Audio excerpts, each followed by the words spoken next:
I should have had some clown music to start off this video. Yeah, you should huh? have. You should have. That would You have should been have some perfect. soprano music on. You should have I just thought some about it when I soprano went music live. I on. was like, we should have that had would have it. been man. perfect, bruh. There you go. Circus.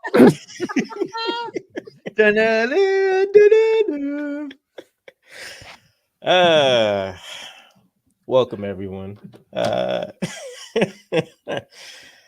Jets Flight Squad in the building. We'll see how positive we can be today, but I feel like people I feel like all the live streams I've been seeing in the last 48 hours, people have been tuning in to watch people rip the Jets. So we've talked about it. You know, I haven't seen a single Jets content creator that's been having anything close to a silver lining, right? Jets Central, Jets Media, Matt O'Leary, Green Bean. Everybody's pissed, and rightfully so. Zach Wilson has ran our season into the ground, and realistically, I'll probably feed off of what Gunny was talking about during our last live stream, because it's true. To me, leadership starts top down, right? I know we focus a lot on the players, but realistically, Joe Douglas ran our season into the ground. Yeah. So I guess the main question we'll try to answer, I already have a strong opinion on this, though, is what's left to play for this season. I know statistically, or I guess mathematically, we're still in the equation, but we know what it is. This was really our final nail in the coffin for us. So All right, Gunny. Gunny talk. Look, This is where Gunny listen. comes in. Talk. Here we go. It boils down to this.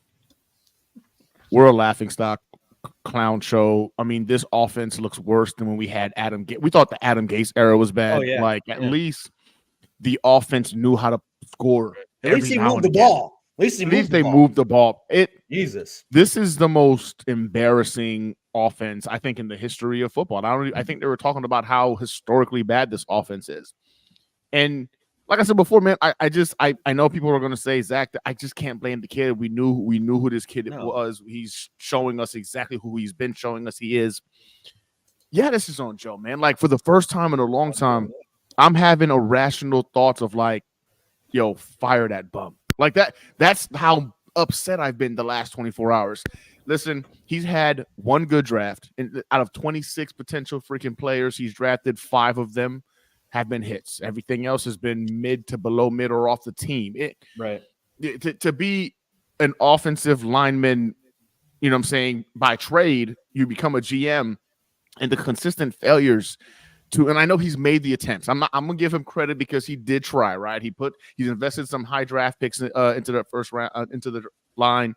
He's brought in some guys who had shown they could play at a high level. But listen, man, like, as an offensive lineman, you got to start knowing what that signs of deterioration looks like, what that decline looks like. And it seems like every guy he's brought in either now forgot how to stay healthy or they're a turnstile. They forgot how to play the game, man. I'm at that point, man. If Woody told us today that, you know what, he was firing Joe Douglas, I would say, okay. What has he done for us lately, right? So, okay, cool. He can't live off of the Breece Hall, Garrett Wilson, Sauce Gardner, JJ draft. He can't just keep living off of that. This is like what, year 4, year 5 of him being here. He's got one of the worst losing records for a GM that still has a job up to this point. Like, I could keep going, but there's no point. They're not going to fire him. They're going to be here again next freaking season because Aaron Rodgers is here, and they're going to go ahead and try to run it back with Aaron Rodgers. But this season didn't have to get to this point. This season did not have to be thrown away. When Corey Davis told you he was retiring or he was starting to contemplate it, you should have made a move for another wide receiver. When freaking we noticed that Zach Wilson was potentially still like semi-mid in the preseason, and we knew we were putting in a 39-year-old quarterback behind this offensive line, you should have brought in a competent backup quarterback. Even if you wanted to wait till after his injury, you had chances at Joshua Dobbs to go ahead and bring it. There was opportunities across the board where this season did not have to be this, and Joe Douglas chose this. So if he gets fired, fuck him. I'm at that point where just fuck him. I think when it comes to Coach Saleh, the man can only do so much with what he's given, and the tools he's given right now on the offensive side of the ball have been less than. Notice that on the defensive side of the ball, he somehow found ways to make good to great players out of individuals, leftovers, people that were cut off and stuff like that. But on offense, he needs help. Hey, Joe, help me out on the offensive side of the ball. I need legit guys who can play the game because he's a defensive-minded guru. So I don't even blame Coach Saleh. I don't blame Saleh because he's a defensive-minded coach, and he did exactly what you would think a defensive-minded head coach would do: created a dominant defense. I hate this team, man. I hate this team so much because we shouldn't be doing this again. Last year we did this bullshit. We're doing the same bullshit again this year. I just don't get it. I'm infuriated. I'm just infuriated. 100%. The only respect this franchise as a whole, as we've had Joe Douglas and Robert Saleh, gets out of me, and it's a backhanded compliment, is the fact that they were willing to ride their plans down with the ship. Is the level of commitment they've had to Plan A is really outstanding to a redundant degree, right? Yeah. There was a point in time where I thought that, okay, we do have some level of adaptability here, right? Obviously, we started off talent deficient, but I was listening to Ian from Jet Central today, and he made a very strong point. We're struggling worse than we did under Mike LaFleur and Adam Gase, and Facts. you legitimately can say that you have top tier talents at essentially every level on offense. So it's going to the arrow needs to be shot at Joe Douglas to begin with, and I fucking hate saying it because I absolutely love the man. I do think he has a great eye for recognizing talent, especially guys that have been casted away with waiver wire pickups. We've had some of our best undrafted free agent hauls that we've seen in the last 15 years, but ultimately, your job is to secure wins. Your record is just as much on you as it is on Robert Saleh.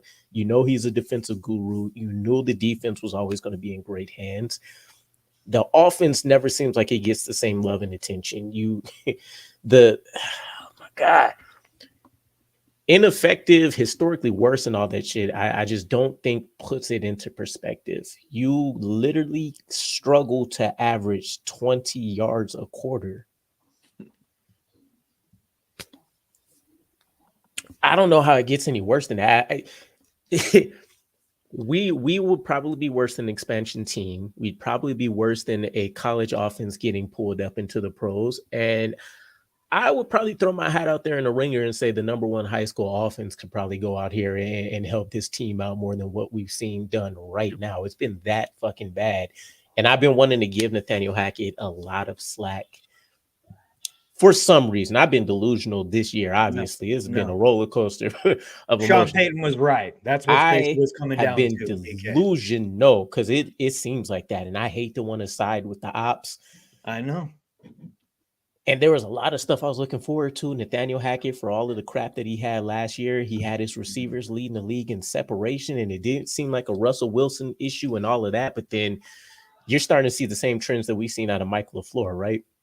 A guy that's not ready for the role. You had Cortland Sutton throwing out that voting card list or some shit that basically had one of the options on there saying the problem. I got into thinking the problem was Russell Wilson and not Nathaniel Hackett. Like that for me was when I stood back and I was like, oh, okay. So we once again have a coaching staff that has no fucking idea what they're doing. Like you sit the offensive line aside, you still have elite talents. Garrett Wilson, Zach Wilson couldn't complete a single pass to a wide receiver yesterday. I don't know how many times that kept coming up, and the one that you did, we got a penalty on it. So it's like when I hear some of these, and to the rest of you guys as well out there in the chat and whatnot, when you're seeing these press conferences, specifically from the offensive side, pay attention to what they're telling you, because Garrett Wilson tried to tell us that our offense was shit for a long time last year. And we kept sweeping things under the rug and saying, okay, we might have a diva superstar receiver on our hands, yada, yada. He's telling us we're not up to snuff, right? At this point, I wouldn't be surprised if we start getting those same reports that come out that say Zach Wilson's been absolute trash in practice again the entire time, which the excuse that our defense is so elite doesn't matter to me. You got to see something. Carolina and all the struggles that they have, you still hear great things coming out of there about Bryce Young. We don't get that on our end. It's like any offensive issue that we have, we sweep under the rug, and then we keep getting this whole prayer conversation from Robert Saleh about what will happen on Sundays, and hoping that that makes up for years and years of inaptitude and I got so pissed yesterday thinking about it because realistically, there's not a fix that we're going to see this season, which is why I'm throwing in a towel. You can't say we'll make this 2, 3, 4 changes and we expect something to lights are on, things get fixed. I think I seen the reports today too that Salah officially, I know we don't get his press conference for like another hour, but I think he officially named Tim Boyle as the starter, is what I've seen. And I'm not even excited about that anymore. It's like, you should have pulled that move 4 or 5 weeks ago. Realistically, you probably should have did that when Aaron Rodgers went down, but it is what it is. We've fallen on deaf ears with the backup quarterback debate. But in years past, I at least felt like there was somebody we can go out there and sign. There was a coaching change that we could have made, change signal callers, change the play calling, whatever. At this point, it legitimately feels like nothing we can do is going to fix the shit show that we've seen this year. And that's probably the most brutal part about the way that this season is ending. Well, we'll go down. If we go down being the team that averages, and I want to say what do we get? Maybe 11 drives a game, and we average 3 and outs on like 8 of those.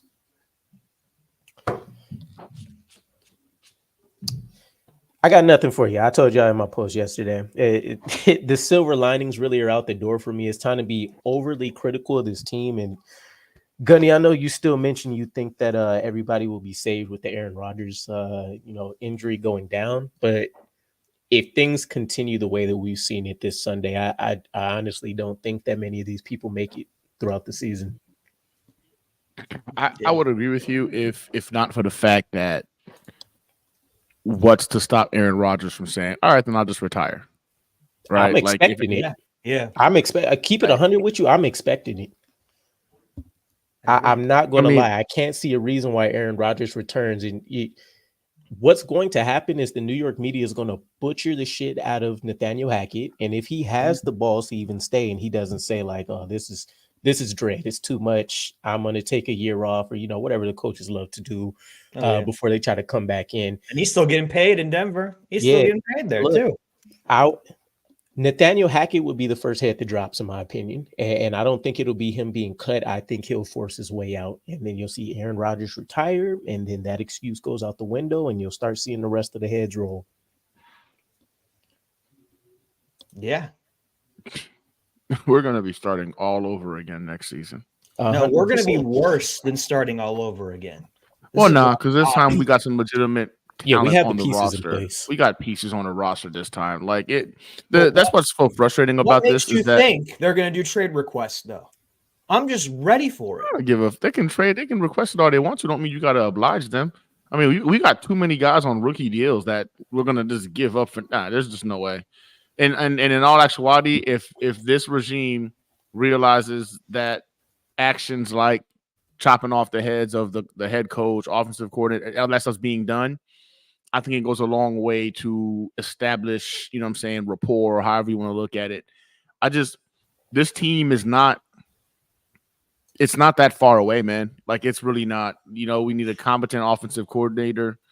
If our offensive linemen the decent ones could stay healthy, and then you add a couple of freaking offensive linemen in the offseason, another wide receiver. Oh, man, we need what we do. We are far away, man. Our whole offense is trash. I don't even know what I was thinking. Brees, Garrett Wilson, Conklin, and Ruckert are the bright spot of our offense. A lot of teams don't even have that to start off with, though. I'm in your boat. I don't think it's honestly that far away. I think what we're having is, it's like, I don't know, it's almost like watching a little kid go into a toy store and like he just starts picking up everything he can to play with, and then it gets overwhelming at some point. Like, I don't know how that's a thing, but if you're an offensive coordinator, having too many weapons should never be the biggest problem that you have to deal with on Sundays. We can't get anybody going.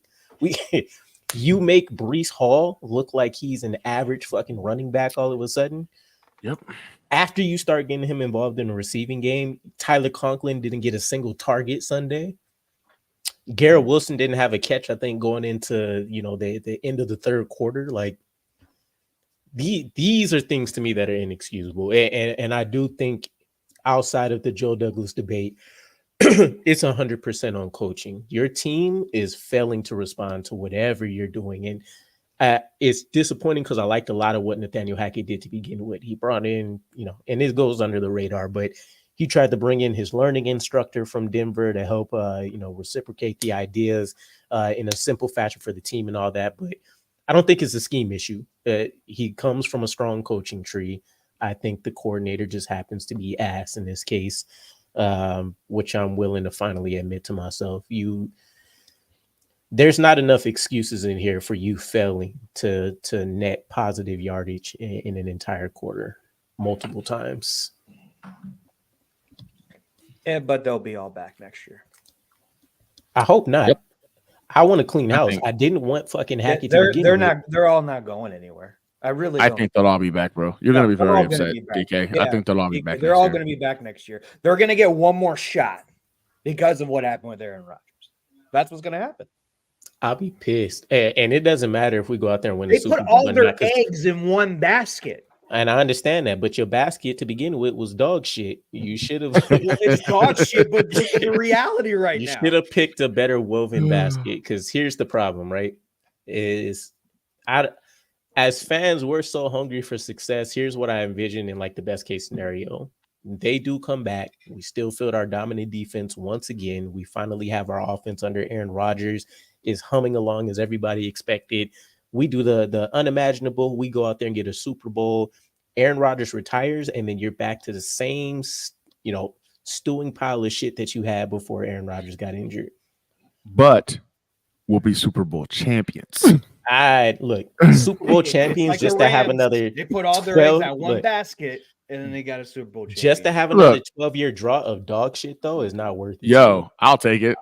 You kidding me? I'll take it all day, bro. I take that any day of the week. We've been doing it for so much less. What are you talking about, bro? I've been in misery for almost our entire life. The Super Bowl, but the downside of what's going to happen to a lot of people once you go back to the bottom of the bottom, it's going to be too traumatic for a lot of people. I guarantee it already is. I mean, I look at it this way, right? If you tell me I got to give up the next 15 years of my life, but I'm guaranteed I'm going to rephrase that. I got to give up the next 15 years of quality football entertainment. Not in my life, but like watching quality football for my favorite team. Go to jail. Yeah. You're going to go to jail. But we're going to win a Super Bowl. Just, hey, look, man! Give me the Super Bowl, bro. Like, it's what? You know how hard it is to even get there. It's not that I don't want the Super Bowl. Hard, I'll take the Super Bowl. What I'm saying is, we don't have a great succession plan anymore in place for what happens after that. No, so we'll be high. We'll be extremely high. We got a Super Bowl. We did our thing. Yeah. But everything you've done to build up to that point suddenly falls off a cliff, and that's we'll be the Rams. Thinking about. We'll be the Rams. Like I said, we're going to be the Rams, though. But that's only because Matthew Stafford is younger than Aaron Rodgers by a lot. Personal problems. We should have went after a different quarterback then. I mean, but if you look at the other quarterback options that were out there, they're all fucked, right? Like you look at Derek Carr, he's fucked. Kirk Cousins, he's fucked. Like it's not. I look at it this way. I was just like, we would have Burrow and Watson are out for the season too, and then they even got Wentz as a backup quarterback over there. Josh Dobbs could have traded for a 6th-round pick. That to me, I think is the biggest miss. Oh, I think that Dobbs thing is the biggest freaking miss. A 6th-round throw. I've been aching for it. And then the way they wanted freaking Michael Carter could have done freaking here, let's just swap these two. Josh, you get fucking Michael Carter. Call it a day. Like, to me, to not get a competent quarterback outside of Rodgers into the building was just dumb. You know how crazy it is. We have been saying this though, guys. We should have got another backup quarterback. That's what we've been saying. But they didn't do it. I think somehow, and I want to say it's Aaron Rodgers leading the thing here, right? This is what I was kind of worried about when we brought him in, is the bad personality aspect, which I'm grateful we didn't get all of that. But I was more concerned with that we would see the leadership reins go completely to Aaron Rodgers, and we wouldn't have that normal structure, general manager to owner, head coach to GM, everybody else reporting to head coach. Now it's basically Aaron Rodgers is leading the offense, and you can't because you're fucking injured and all of that. But I remember when I was doing my final roster moves video before we played the Bills, and it hit me just how bad we are, right? Because I don't know how they sold this backup quarterback situation to Woody and them, but I'm pretty sure Taysom Hill is probably outpacing Zach Wilson in the touchdown department. And that's purely as a passer. That's not him catching and all of that. He comes in for maybe a package of 3 plays as a quarterback, and you can make a touchdown in 3 throws, where we have 40 drives and we can't. Man. It's crazy to me. A part of the reason too, though, is why I'm really hoping that we kind of try to wash the board, and if we can keep Aaron Rodgers great, is because there's candidates out there that we know for a fact they're going to end up leaving. They've been performing for 2 to 3 years, and I would jump. I'd skydive right now if you told me we can get one of them.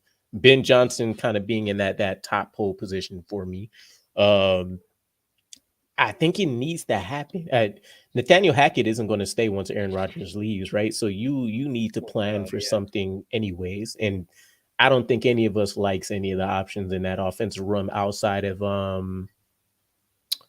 what's his name again? Our tight ends coach, and even then, who knows how things translate. The fuck is his name? Why can't I remember? The Jets tight end coach? Yeah. We love him personality wise. Ron Middleton. There we go. Middleton. There you go. Yeah. So we love him from a personality standpoint. Who knows how he is with the X's and O's and all that kind of stuff. But I don't know. I know we talked about it. I know I'll be hyped again for draft season and all of that. But yeah, it's a good time. The draft's a good time. My expectations in these next 2 to 3 years are so fucking low. It's pain, bro. It's just so pain, low. dog. Listen, in 24 hours, you cut Michael Carter, held a players meeting, made a couple subtle lineup changes, and then move Hackett upstairs. Awful. Tigo, to your point, Nathaniel Hackett's not even dealing with the worst case of injuries and talent that we've seen. Again, under LaFleur and even under Adam Gase, things were a lot worse. They dealt with much worse, yeah. So that's not a point. And to me, I'm gonna, if you guys are doing the silver linings thing for those that's in the chat, by all means, feel free, because if you can convince me, thing, man. Kudos to you. But I'm gonna fight you tooth and nail, because this is those memes where they joke about how you lie to get a job on your application and then you get there and have no fucking clue what's happening. That's what Nathaniel Hackett did to us. We got bamboozled. I'm seeing people say that. No, what's crazy is we didn't even say Zach was the problem. We all agreed that Zach is playing. It's not his fault. We jumped off that ship a long time ago. We jumped off that ship. I'm not blaming Zach anymore. It's not his fault. The kid is not an NFL quarterback. He's just not. The game's too fast for him. Mentally speaking, the game's too fast for him. And we've known this for the last 2 years. So it's not Zach Wilson's fault that he's thrown back out there again to try to play a position he's incapable of playing. It's not his fault. To me, the biggest culprit of all this is not even freaking Hackett. I think he's a competent enough OC in times past to where we should be able to at least put up a semblance of an offense on the field. You got a quarterback who's very slow in processing the field. You have a bad offensive line. Those things aren't going to mix well. He can't read the defense pre-snap. You know what I'm saying? He doesn't get through his reads fast enough. Those are all going to spell disaster, which we already knew about Zach Wilson. We should have had somebody else as a backup quarterback with a 39-year-old Aaron Rodgers coming into the building. It's as simple as that. I put it on Joe. I don't think anyone's going to get fired. No. I don't believe they will either because of the Aaron Rodgers situation. But if I woke up tomorrow and Joe Douglas was fired, I'd have been like, okay, good. Somebody's had to roll for this season being a disaster. And really, other than the one draft class, like it's him, right? Makes sense.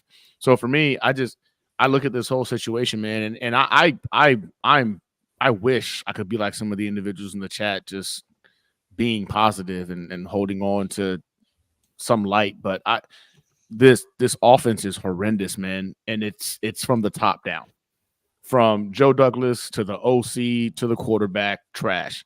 The offensive line can't stay healthy, trash. But your quarterback can't help the offensive line because he can't properly read defenses and scan the field quick enough to get rid of the ball. Like, man, that was a beautiful freaking play by Garrett Wilson where juked old boy out of his sneakers, dog. And yeah, if Zach Wilson had a semblance of reading a defense and kind of understanding where his wide receiver needed to be, he could have got the ball out in plenty of time. It's called anticipation. He doesn't have that either. I don't understand how we can keep making arguments for Zach Wilson being an NFL caliber quarterback. I don't even understand how somebody in their mind can find ways to twist that. This isn't Zach Wilson's fault. It's not his fault. Zach is not Zach. Yeah, Dobbs. Okay, Jets gang. Dobbs has also thrown twice the amount of touchdowns, and he started half the games. That's how he's better. Y'all got to stop looking at stat sheets. Like, y'all got to stop looking at stat sheets so much. That does nothing for you. All right, boys. We're just rambling at this point. Let's wrap this up. I gotta go. Let's see. Dolphins are gonna win 30-10 on Friday. They gonna. No, they gonna whip the shit out of us. Smacked around. They scored 71 earlier? On the Broncos. Our defense is too good to allow that to happen. But I'm not gonna lie to you. One thing I noticed about our defense yesterday, they kind of gave up. 100%. Those boys gave up. It looked like in the third quarter, man, like mid, they didn't even care anymore, bro. They were just like, you know what? The offense doesn't have to play, and they're getting paid. I'm gonna go ahead and not play 2 and get paid. Like, they gave up. It was disgusting to see. So I have no idea if swapping out Zach for Tim Boyle is going to make a difference in terms of giving hope. But Tim Boyle is worse than Zach Wilson. Make that clear. That was not the person we wanted to see in behind center. I was hoping Trevor Siemian could have figured this playbook out, but I guess not. Tim Boyle is significantly worse. He was the worst option we have in the quarterback room. It should be Trevor Siemian if you were going to make that change to at least give a semblance of hope. But now it's going to be a lot worse. The Miami Dolphins defense is going to catapult themselves into top 10 category after this week's freaking beatdown. It's going to be embarrassing. Well, and even though they only lost by a touchdown last game, that McFangio defense is getting better and better, and their running game is still strong. Like, defense is healthy, bro. The defense is finally healthy. But not only that, we lost that game yesterday because, well, one of the reasons, not the main reason, like Clemens, right? Clemens, what he did, and then Sauce Gardner, we did. That was some bullshit, though. I know, but like you could tell that's when shit's going to hell. Is when stuff like that happens more and more. What was speaking of which, I didn't get to catch this a chance to really see it because it's right. No. Oh. It's right when I decided I couldn't fucking finish watching this game. Quentin Williams was getting into it with somebody on the sideline. What was that? Yeah, Sauce hit that fucking 81-yard touchdown. Yeah. It was after that he DDT'd somebody. But I'll say this: Sauce trying to pretend like that fucking wasn't on him. That was 1,000% on him. That 81-yard touchdown. Well, I think what made it worse was the way he spoke about it after the game. I bet you Q got into his face because he tried to say it wasn't on him. I bet money on the sideline he was trying to not take responsibility, and Q was just like, "Bitch." And that was 100% on you, and I think that's why they went off at each other. And Shakar just beat him, plain and simple. Shakar beat him, plain and simple. Yeah, plain and simple. I cooked. It happens. I mean, you play DB in the NFL. You're not going to never give up a score. It's to happen. You're not perfect all the time. That's part of the problem, though. They've said it already. Expectations. The game. If you think that was on me, you don't know, bitch. We all saw it was on you. There was nobody else around in that coverage. It was on you. That was frustrating to me. And then when I saw okay, I bet you on the sideline, he's trying to say it wasn't on him. And Q's like, bitch, yes, it was. And then that's what was going. And you saw he got quiet, though. After Q got the fuck up, he got real fucking quiet then, though. But it's bad to be seeing our defense this frustrated and going at each other.